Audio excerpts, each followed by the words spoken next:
It is a gray October morning in 2024. The iron gates of Mansfield Correctional Facility slowly open, releasing a middle-aged man with gray temples and deep wrinkles around his eyes. Michael Stone clutches a worn sports bag in his hand, all he owns after 10 years behind bars. The bus to Strongsville takes an hour and a half. Michael stares silently out the window at the Cleveland suburbs and familiar Ohio landscapes. The other passengers avoid his gaze. His standard prison clothing and grim expression do not encourage conversation. He thinks about Sarah, about how she looked 10 years ago during their last visit in prison. She said then that she couldn't wait any longer, that Emma needed a father. The divorce was finalized in absentia. Strongsville greets Michael with deserted streets. This suburb of Cleveland, with a population of 45,000, has changed little in 10 years. New shopping centers have sprung up. Pearl Road, the main street, has been renovated, but the residential areas remain the same. Michael stops at the Comfort Inn motel near the highway. The clerk, a young guy with piercings, doesn't recognize him. A good sign. "I need a room for a week," Michael says, laying crumpled bills on the counter. $70 a night, breakfast included, the guy replies without looking up from his computer. The room is standard. 2 beds, a flat-screen TV, air conditioning, and the smell of air freshener. Michael sits down on the edge of the bed and takes the only photograph he has from his bag. Emma, 6 years old, smiling at the camera, holding a homemade Father's Day card. She is 16 now. 10 years of his life have passed. The next day, Michael walks down familiar streets to the house where he once lived. The 2-story building in West Point looks well kept. Fresh paint, a new fence, a neat lawn. A Strongsville police car is parked at the porch. Michael hides behind an old maple tree across the street and watches. The door opens and a man in a police uniform comes out. Detective David Harris is the same man who handcuffed Michael 10 years ago. Now he lives in Michael's house, sleeps in his bed, and raises his daughter. Harris kisses the woman who appears in the doorway goodbye. Sarah has aged, but she is still beautiful. Her chestnut hair is shorter, and there are wrinkles around her eyes, but her smile is the same. Michael feels a familiar wave of anger rising in his chest. For 10 years, he had dreamed of this moment, imagining what he would say to Sarah, how he would explain that he had changed. But looking at this idyllic picture, he realizes that he no longer belongs here. He has been replaced. Harris leaves for work in downtown Strongsville. Sarah disappears into the house. Michael continues to watch, studying their routine. At 4 in the afternoon, a tall, slender girl with a backpack comes out of the house. Emma. She walks down the sidewalk, engrossed in her phone, and passes the tree where her father is hiding. Michael wants to call out to her, but the words stick in his throat. How can he explain to a 16-year-old girl why he disappeared from her life? How can he tell her that he didn't choose to leave his family, but that his family chose to leave him? That evening, Michael goes to Bob Evans on Pearl Road, a family restaurant where he and Sarah often had dinner before his arrest. 2 men in police uniforms are sitting at a corner table. One of them is Harris, the other is Sheriff Tom Wheeler, an old acquaintance of Michael's from school. Michael orders coffee at the bar and listens to their conversation. "Stone's back," Wheeler says. "He's staying at the Comfort Inn. Got the info from parole." "I know," Harris replies. Sarah's worried. Emma doesn't even remember him very well. "Think there'll be trouble?" "I hope not, but I'll keep my ears open." Michael finishes his coffee and steps outside. Strongsville is going about its quiet suburban life. People are coming home from work. Children are playing in the yards. A dog barks somewhere. Everything is as it was, except that he hasn't been here for 10 years. The next morning, Michael goes to see Jerry Coleman, the owner of an auto repair shop on Shermer Road. Coleman is an old friend who once promised to give him a job if he ever needed one. The shop is a metal hangar filled with dismantled cars. "Mike," Coleman emerges from under the hood of an old Chevrolet, wiping his hands on his overalls. "Damn, I didn't expect to see you." "Hey Jerry, I need a job." Coleman looks at his childhood friend. Michael has changed in the last 10 years. He's become tougher and more sullen. Prison has left its mark. "Listen, Business isn't great right now, but I need a mechanic. I can't pay much. Any amount will do. They agree on a salary of $1,000 a month. Not much. But Michael doesn't need the money as much as he needs to stay in town and maintain his status as a law-abiding citizen. The job turns out to be his salvation. Engine repairs, oil changes, minor bodywork, familiar tasks that Michael performs automatically, freeing his mind for reflection. He thinks about Sarah, about how she betrayed their marriage, about Harris, who stole his family, about his daughter, who grew up without a father. A week later, on his way home from work, Michael sees Emma at the Strongsville Public Library on Westlake Road. The girl is sitting on a bench with textbooks. Michael approaches, overcoming his nervousness. "Emma?" She looks up. Her eyes are brown, like Sarah's. They flash with fear, then curiosity. "Are you my father?" "Yes, I'm Michael Stone." An awkward silence follows. Emma studies the stranger who calls himself her father. Michael doesn't know what to say. How can he explain 10 years of absence?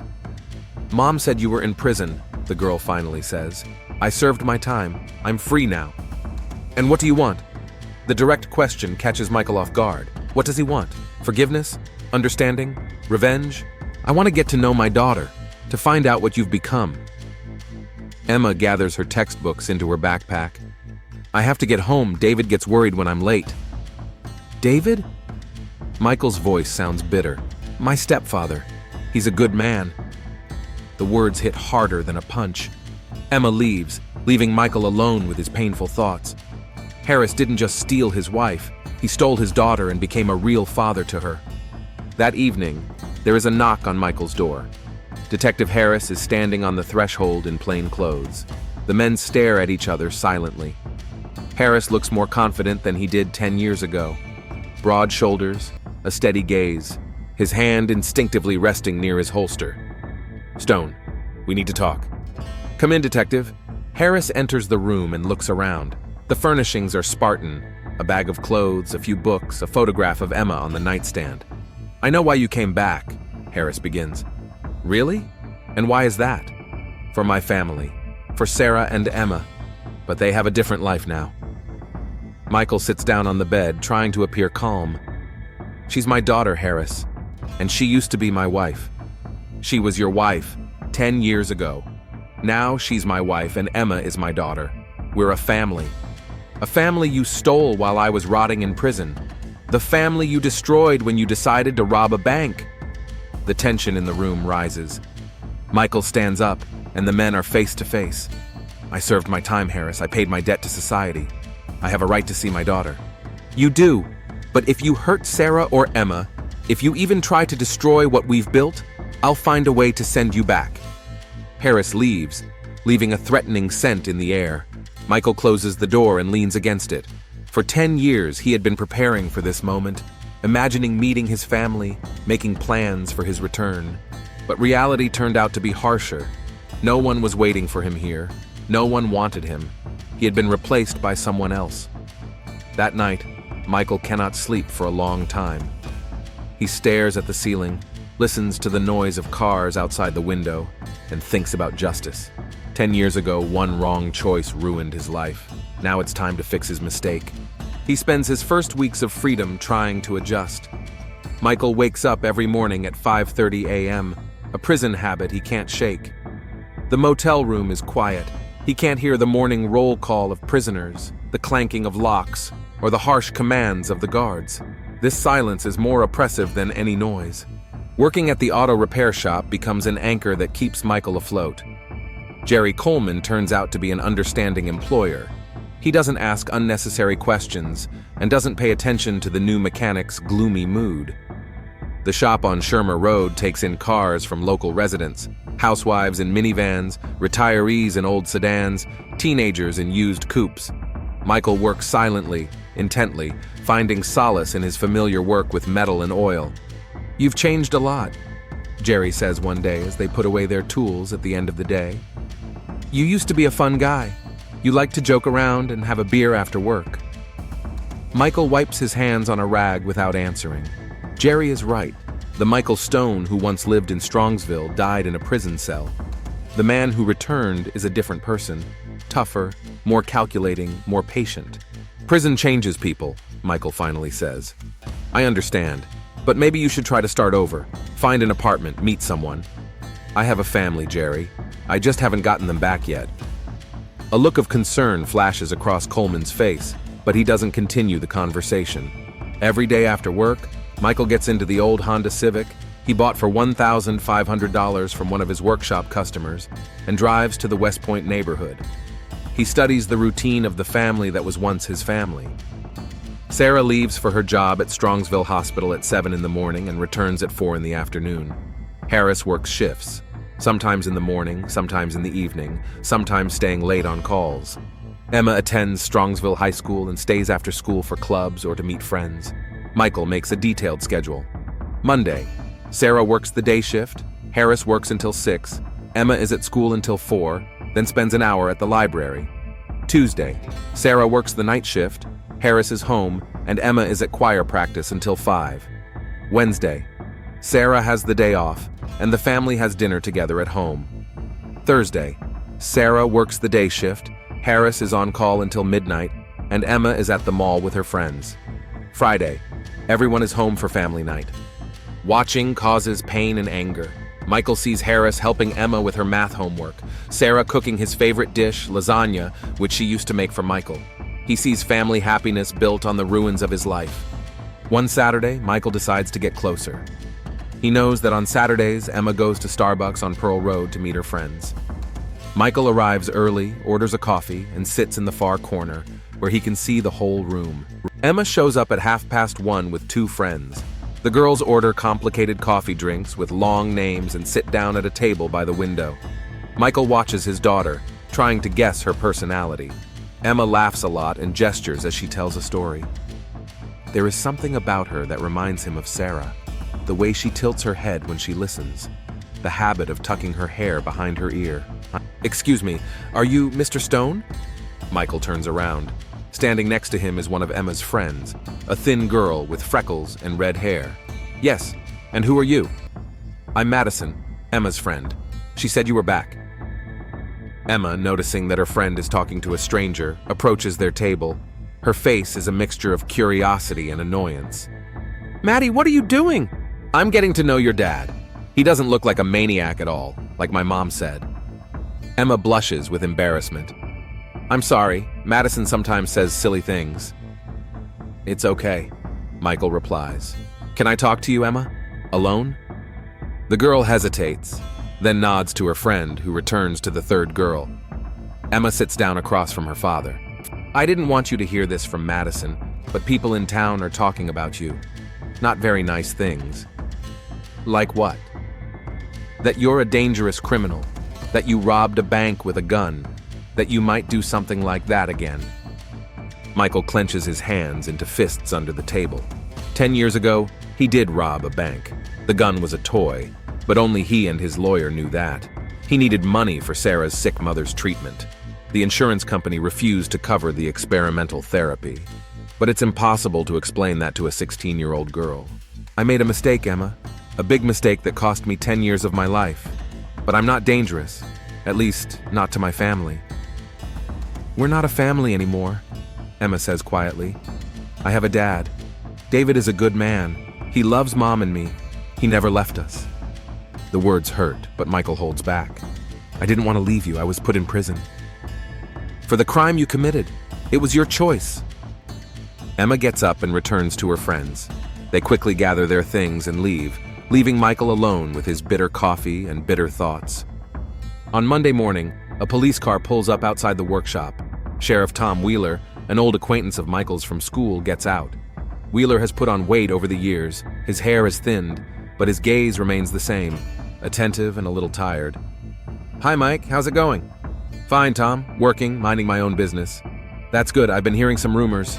Jerry, sensing the tension, finds an excuse to go into the office. Michael and Wheeler are left alone. What rumors? That you're stalking your ex-family, watching their house, lying in wait for your daughter at the cafe. People are nervous, Mike. I have a right to see my daughter. Yes, you do, but through the courts officially, not by peeping through the trees. Wheeler sits down on an upturned box, making the conversation less formal. Listen, we've known each other since childhood. I know you're not a bad guy. You just did something stupid 10 years ago.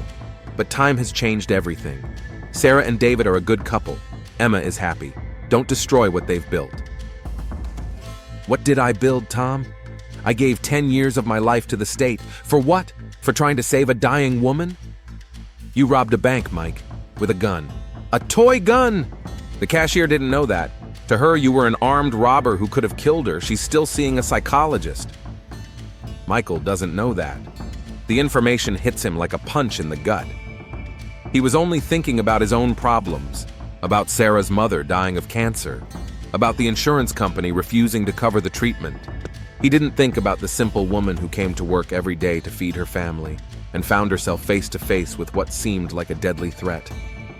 I didn't mean to scare anyone, but you did, and not just her. All of us. So please don't make this worse. Find yourself another life, Mike. Strongsville is a big city. There's room for everyone. Wheeler drives away, leaving Michael alone with his new thoughts. For the first time in 10 years, he thinks not only about his losses, but also about the harm he has caused others. But instead of remorse, anger grows inside him. Why does everyone sympathize with the cashier, Sarah, Emma, but no one thinks about him? Why can't anyone see that he is also a victim of circumstances? On Wednesday, Michael decides to take a desperate step. He knows that Sarah works as a nurse in the cardiology department of a hospital. After work, he goes there and waits in the cafeteria on the first floor. At 6 o'clock in the evening, Sarah comes down for dinner. Seeing her ex-husband, she freezes in the doorway. Sarah has changed in 10 years. She is still beautiful, but there is a weariness in her eyes that wasn't there before. Her hair is cut short, practical for work. On her finger is the wedding ring she took off when she divorced Michael. Michael? What are you doing here? I want to talk to you, please. Sarah looks around. There are other hospital employees in the cafeteria, some of whom recognize her. She doesn't need a scene. 5 minutes, no more. They sit down at a table in the far corner. Sarah is tense, ready to get up and leave at any moment. How are you? Michael begins awkwardly. Seriously? You want to talk about the weather? I want to understand why you forgot about me so quickly. Why you married the man who ruined our lives. David didn't ruin our lives, Michael. You did that when you decided to rob a bank. I wanted to save your mother. My mother would have died anyway. Sarah's voice breaks into a scream, but she immediately lowers her tone. Stage 4 cancer cannot be cured with experimental drugs. You spent our savings on quacks and then decided to become a criminal. For what? For an illusion? Michael had never heard this from Sarah before. 10 years ago, she had thanked him for trying to help their mother and supported the idea of expensive treatment. You didn't talk like that back then. I was desperate and grasping at straws, but that doesn't give you the right to become a robber. What about Harris? Is he a straw, too? Sarah is silent for a few seconds, choosing her words carefully. David came into our lives when I was in a very bad place. Emma was 6 years old and kept asking where her dad was and why he wasn't coming home. I was working 2 jobs to make ends meet. David helped out. He took Emma to school when I had the night shift, helped with shopping and repairs. He wasn't trying to replace you, Michael. He was just there when you couldn't be. Couldn't or wouldn't, I was in prison, Sarah, not on vacation. I know, and I'm sorry it turned out that way, but I couldn't wait 10 years. Emma needed a father. Emma needed her real father. A real father doesn't abandon his family for some crazy adventure. The words hang in the air. Sarah stands up, ready to leave. I have to get back to work. Michael, please leave us alone. We're happy. Don't ruin what's left. What's left of my happiness, Sarah? What's left of my life? Whatever you make of it. Get a job, find an apartment, meet someone. Start over. Who am I going to meet? Who wants to date an ex-con? I don't know, Michael. But that's your problem, not mine. I've already solved my problems. Sarah leaves, leaving Michael alone at the cafeteria table. Around him, the usual hospital life goes on. Doctors, nurses, visitors. All these people live normal lives, have families, plans for the future. And he is an outcast, a man with no past and no future. That evening, Michael returns to the motel and finds a note under his door. Meet me at Millstream Park tomorrow at 8 p.m. alone, David. Millstream Park is located near the center of Strongsville. It is a quiet place with a pond, a playground, and several benches. Michael arrives on time and finds Harris sitting on a bench by the water. The detective is not in uniform, jeans, leather jacket, but still looks like a cop. "You talked to Sarah today," Harris says without greeting him. "That's not against the law." "No, but you upset her. She came home in tears." "Maybe she realized she made a mistake marrying you?" Harris turns to Michael. His eyes are cold. "Listen to me carefully, Stone. I understand what you've been through. 10 years in prison is a serious ordeal. I understand that you're angry, that you feel betrayed. But Sarah didn't betray you. She survived, as best she could. She survived with my deputy. I'm not your deputy. I'm a man who fell in love with a woman and her daughter, who cares for them, protects them, makes them happy. You can be angry with me, you can even hate me, but don't hurt them. Or what? Or I'll find a way to stop you, legally or otherwise." The threat was quiet, but that made it even more sinister. Michael realizes that Harris isn't bluffing. This man is willing to do anything to protect his family. "Are you threatening me, detective?" "I'm warning you, Michael, for the last time." Harris stands up and leaves, leaving Michael alone in the darkening park.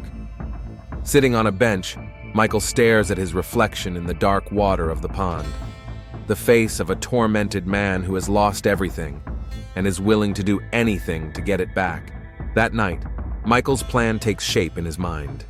If they don't want to give him his family back willingly, he'll take it by force.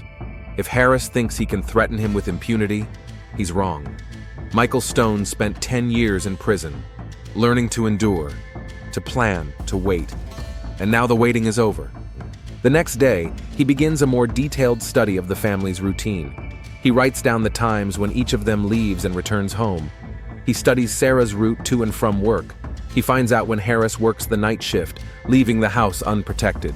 He draws up a plan, cold and methodical like everything prison has taught him. Perhaps he was once a different man, a kind, loving father and husband. But that man died in a prison cell. The man who returned to Strongsville knows only one thing. If you can't get justice, you have to take revenge. November brings the first frost to Strongsville.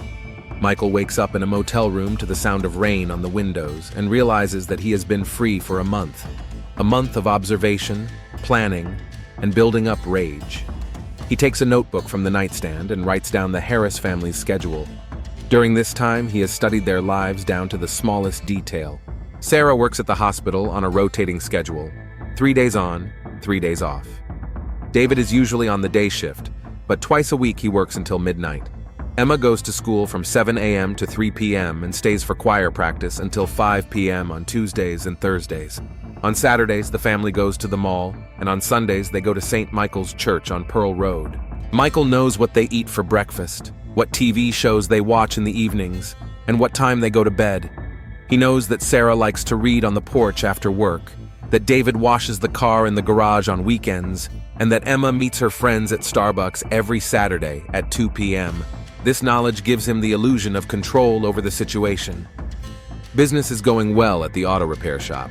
Jerry is happy with his new mechanic, Michael, who is quick at repairs, never makes mistakes in his diagnoses, and doesn't argue with customers. But Coleman notices something strange in his childhood friend's behavior. "Mike, do you ever plan on getting an apartment?" he asks during their lunch break. "Living in a motel for months on end isn't normal. It works for me," Michael replies without looking up from the engine of an old Ford. "What about women? When was the last time you dated someone?" 10 years ago. Jerry realizes he's touched a sore spot and changes the subject. But his concern grows. Michael becomes increasingly withdrawn and gloomy. Sometimes Coleman catches him staring into space and sees something frightening in his eyes. On Wednesday evening, while David is working until midnight, Michael decides to take bolder action. He knows that Sarah and Emma are home alone, which gives him the opportunity to observe them more closely. Leaving his car 2 blocks away, he walks to the familiar street. The house on West Point is lit up inside with warm yellow light. In the kitchen window, Michael sees Sarah's silhouette. She is cooking dinner. Emma is sitting at the dining table with her textbooks. It is a normal family scene from which he is excluded. Michael creeps closer, hiding behind the bushes in the neighbor's yard. From there, he can hear snatches of conversation. "Algebra test tomorrow," Emma says. "David will help you when he gets back," Sarah replies. The mention of Harris's name sends Michael into a rage. This man didn't just steal his wife, he stole his role as a father, becoming to Emma what Michael was supposed to be. Suddenly, the front door opens and Sarah steps out onto the porch with a garbage bag. Michael freezes in the bushes, hoping the darkness will hide him. Sarah walks to the dumpster by the road, throws out the trash, and turns back toward the house. For a second, her gaze slides over the bushes where Michael is hiding. He thinks she's seen him, but Sarah is just shivering from the cold and quickly goes back inside. Michael's heart is racing. He knows he's playing with fire, but he can't stop. These moments of closeness to the family are the only thing that make him feel alive. The next day, a familiar car pulls up to the workshop, Sarah's blue Honda Accord. Michael recognizes the car by its license plate number, which he has memorized long ago. Emma is behind the wheel. Her mother has obviously allowed her to use the car. "I'm having trouble with the brakes," the girl says as she gets out of the car. "The pedal is sinking." Michael nods and opens the hood. Examining the brake system, he finds the problem: a leak in the master brake cylinder. It's a simple repair, but it requires a replacement part. "You need a new part. It'll take a couple of days," he explains to his daughter. "How am I going to get to school?" "I can give you a ride." Emma hesitates. Should she accept help from her biological father or call David at work? "Okay, tomorrow at 6:30 in front of the school? I'll be waiting." This is Michael's first opportunity to spend time alone with his daughter without prying eyes. All night long, he thinks about what to say, how to explain his position, how to win her over. In the morning, Michael waits at the school in his Honda. Emma leaves the house right on time, a habit he recognizes. Sarah was always punctual, too. "Thanks for agreeing to help," Emma says as she gets into the car. "You're welcome. You're my daughter." An awkward silence follows. Michael drives through familiar streets, trying to find the right words. "How's school?" "Fine. I'm in my senior year and I'll be applying to college soon." "Where are you planning to go?" "Ohio State University. I want to be a nurse like you." "You used to want to be a veterinarian. Remember we had a dog named Rex?" "I don't remember the dog. I don't remember much from that time." The words cut like a knife. Michael realizes that to Emma, he is not a father who has returned home, but a stranger claiming a role in her life. "Emma, I know this is difficult, but I want you to know that I never wanted to leave you and your mother." "But you did. I was arrested. It's not the same thing." "For a crime you committed." They pull up to the school. Emma is about to get out, but Michael stops her. "Wait, I want to explain why I did what I did." David already explained. "You robbed a bank because you needed money." "Not just money, money for your grandmother's treatment. She was dying of cancer, and the insurance company refused to pay for experimental therapy. I wanted to save her." Emma is silent, thinking about what she has heard. Mom said that Grandma would have died anyway, that no treatment would have helped. "Maybe, but I didn't know that then. I wanted to try everything I could." "But you became a criminal. You scared people. Because of you, the cashier is still afraid to work." Michael doesn't know what to say. Emma is right. His actions hurt innocent people. But how can he explain the desperation he felt back then? How can he tell her about the sleepless nights in the hospital, about Sarah's tears, about his own helplessness in the face of death? "I'm sorry, Emma, every day. But not enough to leave us alone." The girl gets out of the car and walks toward the school without looking back.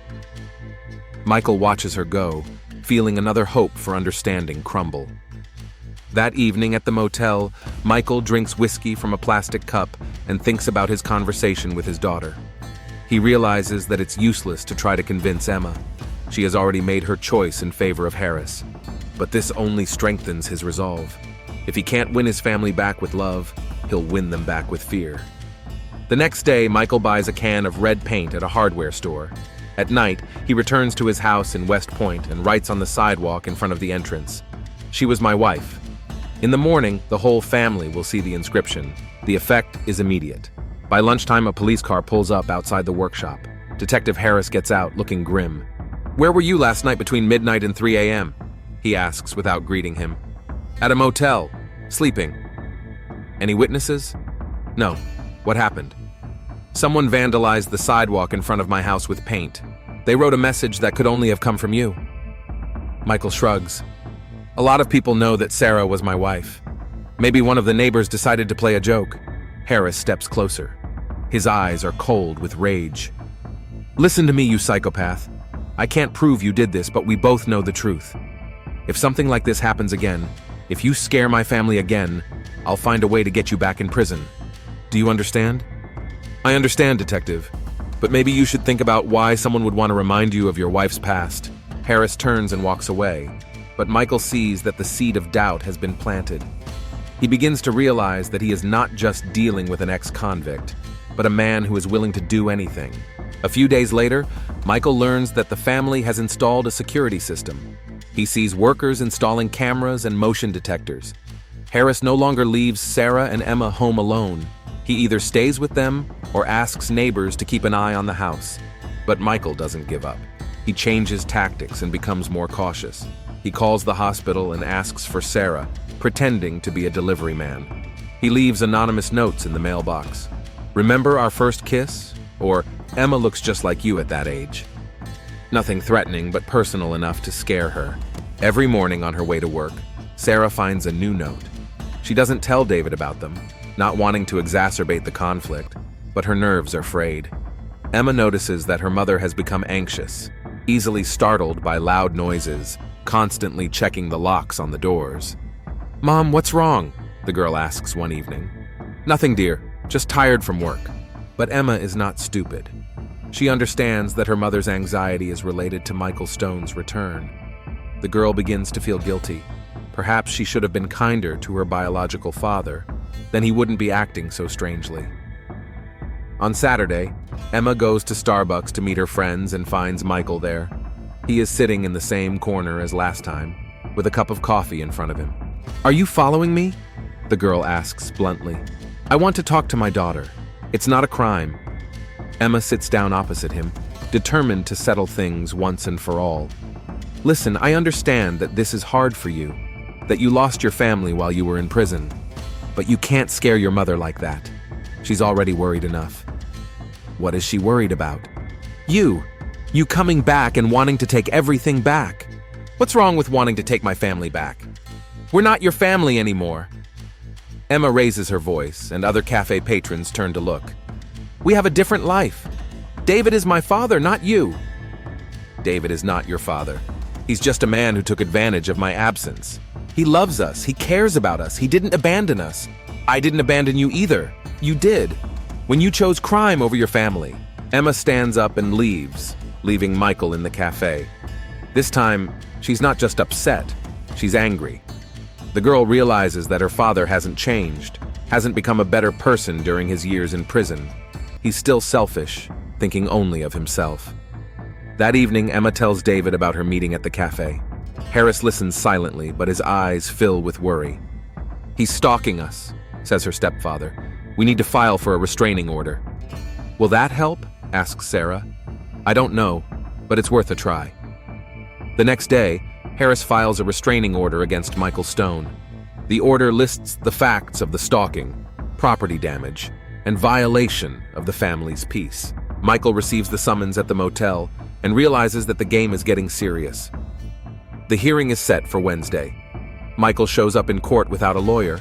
He can't afford one, and the public defender isn't very interested in the case. The judge, an elderly woman with tired eyes, listens to both sides. Harris presents the facts: property damage, stalking, threatening notes. Michael tries to defend himself, talking about his rights to see his daughter and his desire to rebuild his family. "Mr. Stone," the judge addresses him, "you have the right to see your daughter, but within the law. Harassing your ex-wife is unacceptable." "I'm not harassing her. I'm trying to explain that I made a mistake." "You made a mistake 10 years ago. Don't compound it now." The judge hands down his ruling, a restraining order for 6 months. Michael is not allowed to come within 100 meters of the Harris family home. cannot contact Sarah at work, and cannot approach Emma without her consent.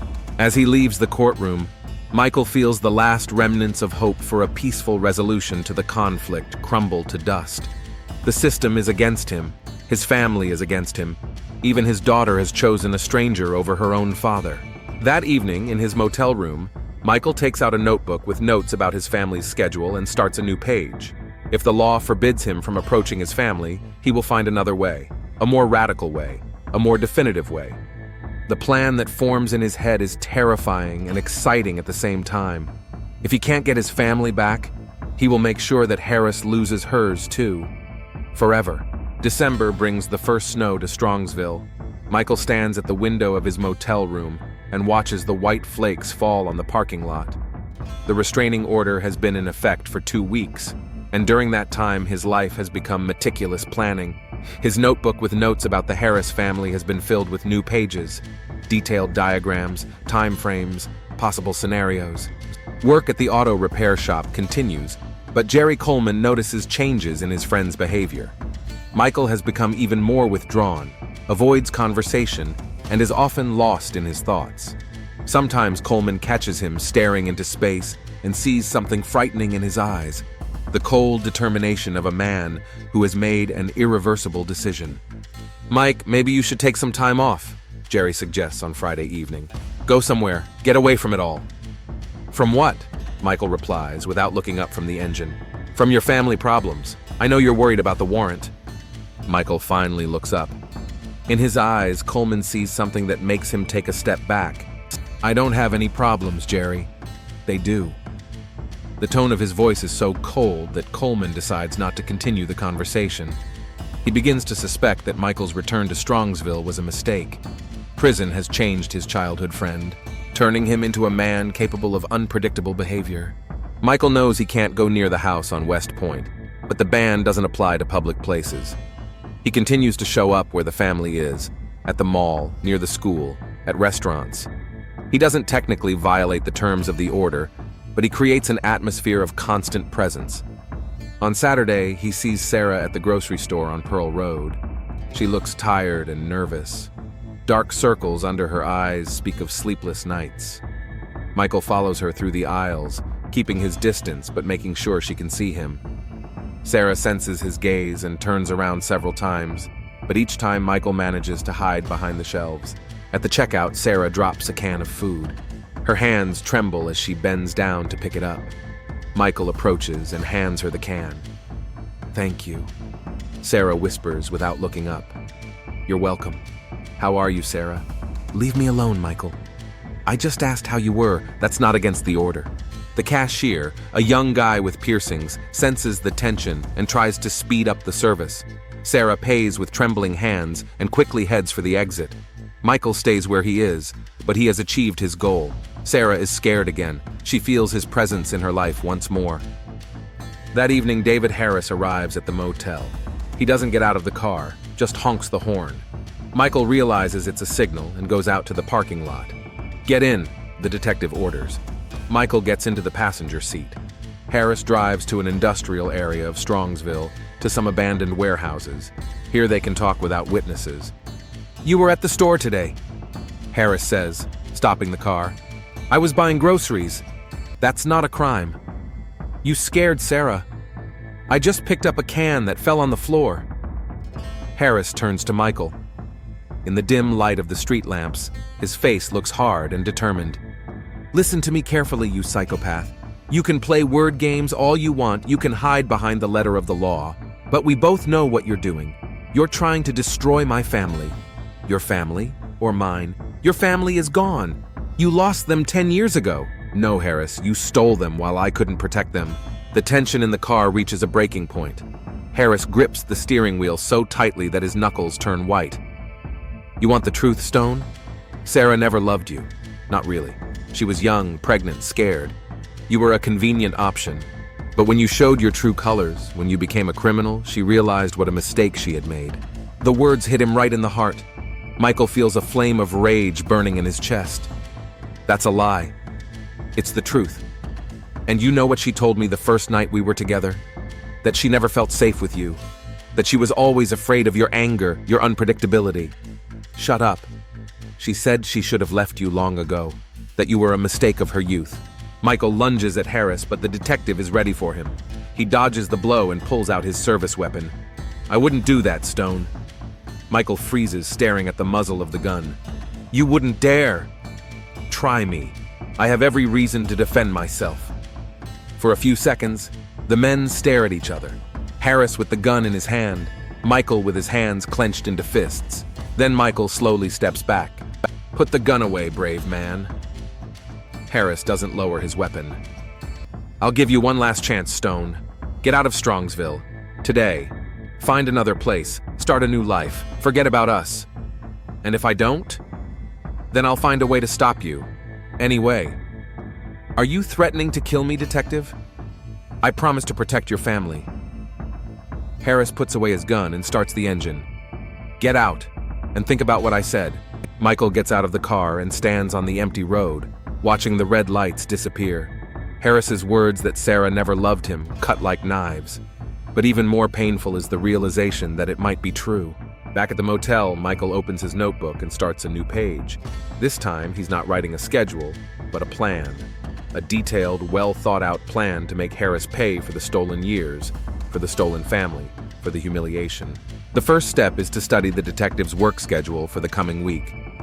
Michael knows that Harris works the night shift on Thursdays and doesn't come home until 3 in the morning.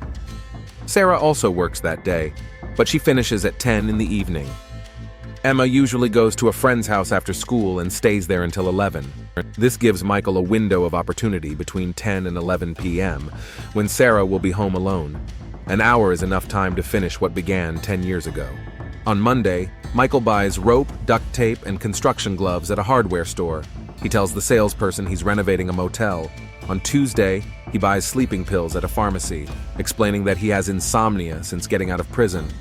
On Wednesday, he buys a can of gasoline for a generator he doesn't have. Each purchase is made at a different location, each with a reasonable explanation. Michael learned in prison from people who knew how to plan crimes. Now that knowledge is being put to use. Thursday begins like a normal workday. Michael arrives at the workshop, repairs cars, and chats with Jerry about the weather and the upcoming holidays. He behaves completely normally, without attracting attention. But inside him, a cold excitement is growing, the excitement of a hunter ready for the final pounce. At 6 in the evening, he finishes work and drives to a motel. He takes a shower and changes into dark clothes. He checks the contents of his sports bag: rope, electrical tape, gloves, sleeping pills, a can of gasoline. Everything is ready. At 9:30, Michael gets into his car and drives to the West Point neighborhood. He leaves his Honda 2 blocks away from the Harris family home and walks to the familiar street. The lights are on in the kitchen and living room. Harris's car is not there. He is at work, as planned. Michael knows the house has a security system, but he also knows its weak points. The back door leading to the basement isn't connected to the alarm. Harris thought it was an unnecessary precaution, a mistake that will cost him dearly.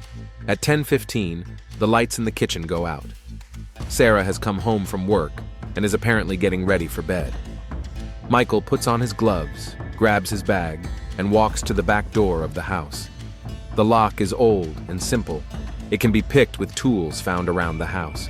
15 minutes later, Michael is in the basement of the house that was once his home. Old things are stored here: Christmas decorations, Emma's toys. In the corner stands his old workbench. Harris didn't throw it away. Perhaps he uses it for small repairs. Michael quietly climbs the stairs to the first floor. The house is quiet. Only the ticking of the clock in the living room and the distant sound of the TV from the bedroom upstairs can be heard. Sarah is watching the evening news before going to bed, another habit that hasn't changed in 10 years. He walks through the first floor, looking at the changes. New furniture, new photos on the walls, pictures of Sarah, Emma, and Harris. Happy family moments from which he is excluded. On the mantelpiece is a wedding photo of Sarah and David. They are laughing, embracing each other in St. Michael's Church. Michael picks up the photo and throws it on the floor. The glass shatters with a soft clink. The sound of the TV upstairs fades. "David? Are you home?" Sarah's voice rings out. Michael freezes at the bottom of the stairs. Sarah thinks her husband has come home. This gives him the advantage of surprise. "I'm downstairs," he replies, lowering his voice. Footsteps on the stairs.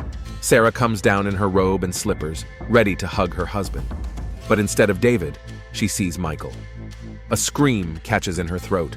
Michael quickly approaches and covers her mouth with his hand. "Quiet, Sarah. Don't scream. I don't want to hurt you."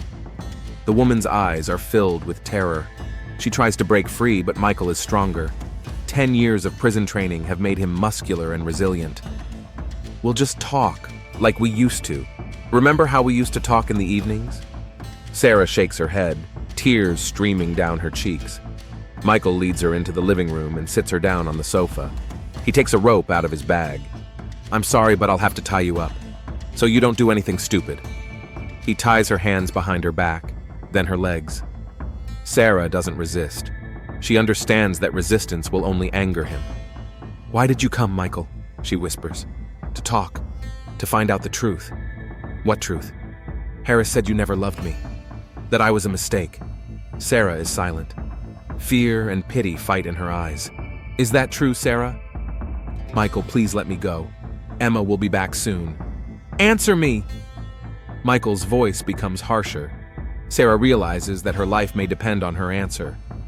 "No, it's not true. I loved you." "Loved? Past tense?" "I love you, Michael. I don't know what you want to hear." "The truth? The whole truth?" Michael takes a can of gasoline out of his bag. Sarah sees it and realizes that the situation is much more serious than it seemed. "Michael, what are you going to do?" "What I should have done 10 years ago. If I can't get my family back, no one will." He starts pouring gasoline on the floor and furniture. The smell fills the room. Sarah realizes that Michael plans to burn the house down with her in it. "Please don't do this. Think about Emma." "I'm thinking about Emma. I've been thinking only about her and you for 10 years. Then let me go, for her sake." Michael stops, holding the canister in his hands. Anger and doubt fight in his eyes. "Will you choose me? If I let you go, will you come back to me?" Sarah realizes that this is her only chance. Yes, Michael, I'll choose you." "What about Harris?" "I'll tell him it's over." Michael looks at her long and hard. Then he slowly shakes his head. "You're lying, Sarah. Just like you lied 10 years ago when you promised to wait." He takes out a lighter. Sarah closes her eyes, preparing for the inevitable. But at that moment, the door opens and Emma enters the house. "Mom, I'm home. Madison brought me." The girl freezes in the doorway, seeing what is happening. "Emma, run!" Sarah screams. But Michael is faster. He grabs his daughter by the hand and pulls her into the house. "No one is going anywhere. Now we're all together, like a real family." There is no fear in Emma's eyes, only disappointment and sadness. "You promised you wouldn't hurt us." "I'm not hurting you. I'm taking back what is rightfully mine." Michael sets fire to the gasoline. The flames quickly spread throughout the room. Smoke begins to fill the space. "We're going to die together," he says calmly, "just as it should be." Sarah and Emma scream, but their cries are drowned out by the roar of the flames. Michael stands in the middle of the burning room and watches the fire consume the house of his dreams and nightmares. Fire engine sirens can be heard outside. Someone has noticed the flames and called the emergency services. But Michael knows they won't make it in time. He calculated everything correctly. The flames engulf the first floor of the West Point house with frightening speed. Michael underestimated how quickly the fire would spread through the old wooden structure. What was planned as controlled retribution turns into hell. Smoke quickly fills the room. Sarah and Emma cough, trying to breathe. Michael stands in the middle of the flames, mesmerized by his own creation. "Dad, please!" Emma screams through the smoke. "Let us go!" The word dad pierces Michael's consciousness like a bolt of lightning. For the first time in 10 years, his daughter has called him father. But now it sounds less like an acknowledgement and more like a plea for mercy. The flames reach the curtains and the room turns into a furnace. Michael realizes he has lost control of the situation. His instinct for self-preservation compels him to move toward the exit. Fire engine sirens can be heard outside. Red lights flash through the smoke. Michael rushes to Emma and starts to untie the ropes around her hands. His fingers tremble, and the knots won't come undone. "Mom first!" the girl screams. "There's no time for both of us." He frees Emma and pushes her toward the exit. The girl falls, but immediately gets up and runs to her mother. "I won't leave without Mom!" Flames block the way to Sarah. The woman sits bound in the middle of a ring of fire, smoke stinging her eyes. Michael tries to reach his ex-wife, but the heat is unbearable. Blisters form on his hands. He realizes that it is impossible to save Sarah. "I'm sorry," he whispers and grabs Emma by the hand. "No, Mom!" He drags his daughter toward the exit. A second before the ceiling begins to collapse, they run out of the house. Chaos greets them outside. Firefighters roll out hoses, paramedics prepare stretchers, and police cordon off the area. Emma breaks free from her father's grasp and rushes back to the burning house. "Mom! Mom's in there!" She is stopped by a firefighter in protective gear. "Is anyone else in there?" "My mom! She's inside!" The firefighters rush toward the house, but at that moment, the roof collapses. A pillar of fire and smoke shoots up into the night sky. There is no one left to save. Emma falls to her knees in the snow, screaming in grief. Michael stands nearby, watching the flames consume the remains of his former life. Detective David Harris arrives at the scene of the fire. He was on duty when the call about the fire at his address came in. "Sarah! Emma!" he shouts. Emma looks up, sees her stepfather, and rushes into his arms. "David! Mom! Mom! He didn't let her escape!" Harris hugs the girl, but his gaze is fixed on Michael. The detective's eyes are filled with murderous rage. "You," he whispers, looking at Michael. "You killed her." Michael doesn't deny it. He doesn't try to justify himself. He just stands there and stares at the flames. Sheriff Tom Wheeler arrives a few minutes later. Seeing Michael, he immediately understands what has happened. "Michael Stone, you are under arrest on suspicion of arson and murder," Wheeler says, putting handcuffs on him. Michael does not resist. He allows himself to be led to the police car under the gaze of neighbors and journalists. The interrogation begins at the Strongsville police station. Michael sits in the interrogation room, still in his burned clothes, his hands bandaged. Detective Harris and Sheriff Wheeler sit across from him. "Tell us what happened," Wheeler begins. Michael remains silent. "We know you were in the house. We have witnesses, fingerprints on the gasoline can." Silence. Harris leans across the table. "She was an innocent woman, Stone. The only thing she did wrong was marry you." Michael looks up. "She betrayed me. She survived. While you were rotting in prison, she raised your daughter. With you." "Yes, with me. Because I was there for her when she needed me." Harris stands up and paces the room. Wheeler puts his hand on his shoulder. "David, pull yourself together. He killed my wife, Tom." Michael watches the detective's flash of anger and feels a strange satisfaction. Harris is suffering. Finally, he understands what it means to lose someone dear to him. "Why did you come to the house?" Wheeler continues the interrogation. "To talk to Sarah." "About what?" "About our marriage, about what we had." "And what did she say?" "She said she didn't love me anymore." "And that's why you killed her?" "I didn't want to kill her. I wanted us to die together." Harris explodes again. "Die together? You're crazy!" "David, get out!" Wheeler orders. Harris struggles to control himself, but obeys. Only Wheeler and Michael remain. "Mike, we've been friends since childhood. If you admit your guilt, you'll avoid the death penalty." Michael thinks about the offer. Life in prison versus possible execution. "What about Emma?" "David will adopt her officially." "She'll hate me." "Mike, she saw you kill her mother. Of course she'll hate you." The realization of this fact is more painful than any punishment. "Okay, I'll admit my guilt." A few days later, the preliminary hearing takes place. Michael appears in court in an orange prison jumpsuit, handcuffed.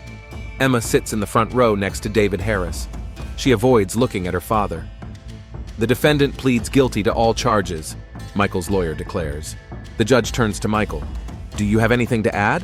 Michael stands up. He looks at Emma, who finally raises her eyes. "I want to apologize to my daughter. Emma, I'm sorry. I wanted to bring our family back together, but instead I destroyed everything." The girl does not respond. There is no forgiveness in her eyes, only pain. I also want to apologize to Detective Harris. You were a better father to Emma than I was. The judge hands down the sentence. Life imprisonment, without the possibility of parole. Michael accepts it calmly. Guards lead him out of the courtroom. He turns around one last time and sees Emma. The girl looks him in the eyes and slowly shakes her head. It's goodbye. 6 months later, David Harris officially adopts Emma. The girl changes her last name from Stone to Harris. The past is finally buried. Emma enrolls in the medical school at Ohio State University. Her mother's death has forced her to reevaluate her priorities in life. She never visits Michael in prison. She doesn't write any letters. For her, her father died the night the house on West Point burned down. Michael is serving his sentence at the same Mansfield Correctional Facility where he spent the first 10 years of his life. Ironically, he has returned to the place where his journey to tragedy began. In prison, he works in the library, reads books, and writes memoirs that no one will ever read. The only person who visits Michael regularly is the prison chaplain. God forgives even the most serious sins, says the chaplain.